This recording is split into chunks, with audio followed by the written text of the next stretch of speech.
Someone asked me to talk about what to do if you're in your 20s. How do you set your life up in a way that it will propel you forward for the rest of your existence? So let me give you a few pointers, a few tips on what I would do. Let's start with one. Your body is the thing that will move you through the world. Like without your body, you're nothing. And the nice thing about being in your 20s is that you have this superhuman healing capability. Like you're Wolverine-like. Whatever punishment you throw at your body, be it workouts or fighting or going nights out, it will recover just fine. So use that to its absolute max. I want you to get strong and ripped and lean. You should be training close to every day. And probably this shouldn't even be a point of contention, but no, don't use steroids. You're in your 20s, you don't need steroids. If you're doing life right, your test levels are sky high. You should be able to make massive gains, do excellent workouts, go for it, and become strong as an ox. And that's what I want you to do. Because it will pay off. Whatever muscle you build now, whatever resilience you build now, it will pay off massively in your 30s. If I see people in their 20s being fat, that's like a 99% chance that when they go into their 30s, they're going to be really, really fat. Because your metabolism will slow down eventually. And if you can't even manage this, when your hormone levels are great, recovery levels are great, ability to do work is great, can't even get lean and fit and strong now, you're going to be screwed when you hit your 30s. So get strong, get fit. Number 2 is I'd like you to build a close circle of people that you trust and that are building towards something. People that are motivated and fired up and ready to go and want to make it in life. High value, high motivation, high ambition men. This might be a controversial opinion, but I'd prefer you to not live with a woman at this point. I want you to build yourself into a man that's valuable and capable and hungry. And the best way to do it, as far as I know, is to maximize the amount of time you spend with other men that are going for it, carving out their slice of life, their piece of the world. That's what I want you to do. Every great conqueror in the history of the world surrounded himself with loyal, strong friends, other men that helped them ascend the mountain. Don't be that guy that has 1,000 people that he sort of knows, but 0 friends. Have a brotherhood. Have a circle that you trust. This is the way. Don't consume social media. Social media is made specifically to mess with your brain, to get your attention, to suck every minute of your day, every productive hour of your day, and never give anything back for it. Don't go on social media watching chicks wobble their butts or their boobs. That does nothing for you. It doesn't move you along in any sort of way. Don't watch politics. Don't watch the world news. Don't get caught up in all of that bullshit.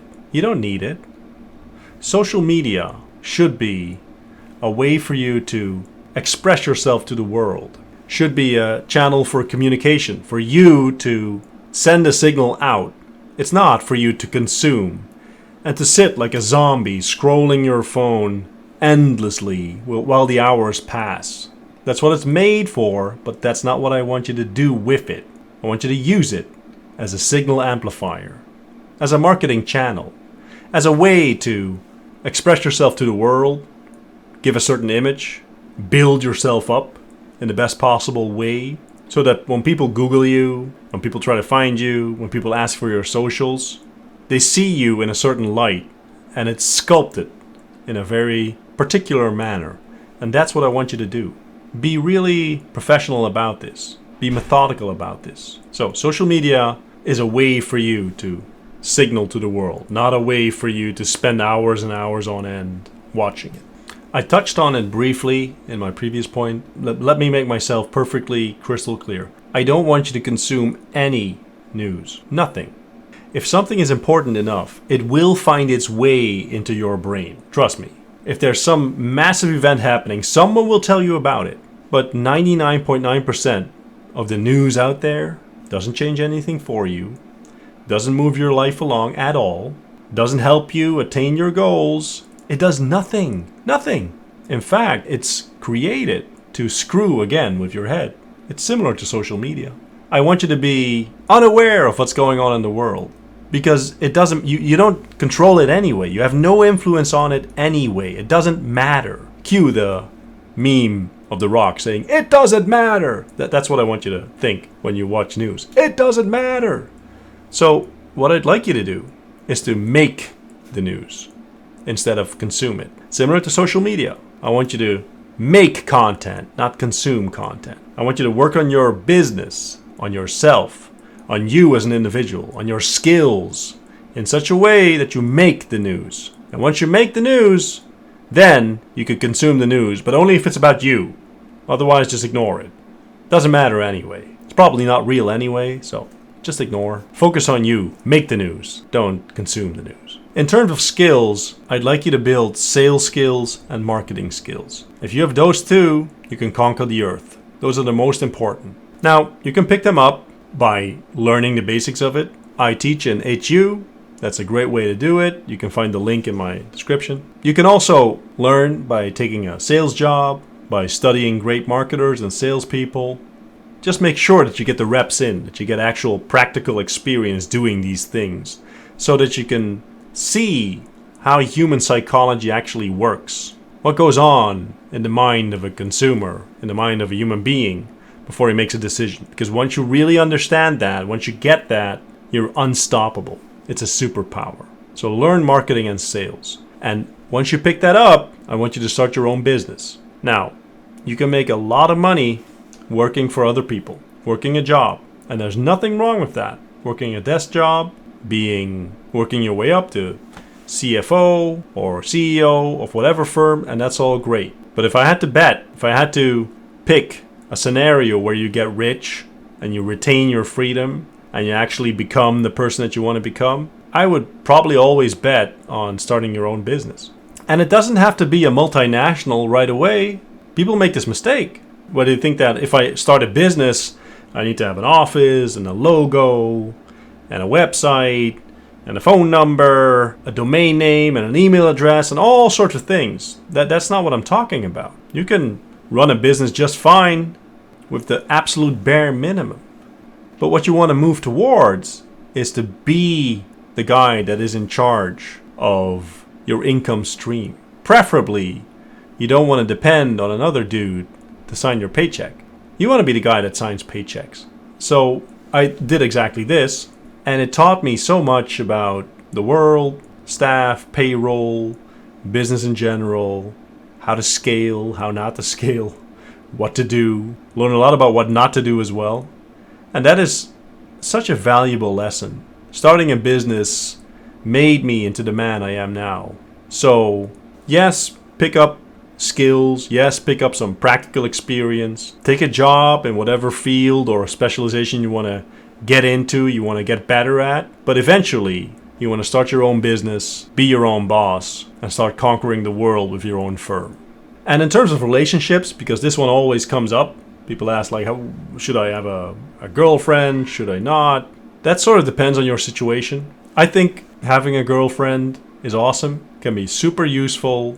It's a certain energy you get from having a woman in your life, or women in your life, whatever you want to do. I think it's important to learn and pick up some sort of game in the sense that you are comfortable talking to women, being playful, making sure you don't devolve into simphood. I hope I don't have to say on this video that you shouldn't be a simp, right? Right? Don't be that guy. It's cringe, and it's lame, and your ancestors cry in shame when they see you do it. Don't be a simp. If you keep yourself busy, if you are about your mission, and you surround yourself with people that are about it, that are all working towards something common, either a common goal or their own goal, at least people are mission-minded, you'll have plenty of opportunities to meet girls, and in general they love it because they can see this is a guy that's moving up in the world. This is a guy that actually is ambitious. He doesn't lay around playing video games, being an OnlyFans subscriber, watching webcam girls. eating Cheetos in his mom's basement. Which brings me to another point, by the way. If you still live at home in your 20s, you need to get out ASAP. Yes, I know your parents pay the rent and, they do your washing and your cleaning and your cooking and it's more time efficient. Please, you can rationalize anything. But the moment you move out, get your own place, is the moment that you take the next step towards becoming your own man. You can't be in your 20s, still living at home and saying you're a grown man. A grown man doesn't live with his parents. Maybe you take your parents in later on in life. But if you're a young guy and you live with your parents, that's a no-no. You should be getting your own place. Be your own man. I can guarantee you that Conan the Barbarian didn't live with his mom. 007 didn't come home to his dad. A man has his own place and should strive to do the same. Doesn't have to be luxurious. Doesn't have to be fancy. Heck, you're a man. Probably you don't even need that much furniture. Arch standards aren't that high usually, but you need to get your own place. So those are a few things that I would do if I was in my 20s. And I think those will tremendously help you achieve an upward trajectory in your life. See you at the top.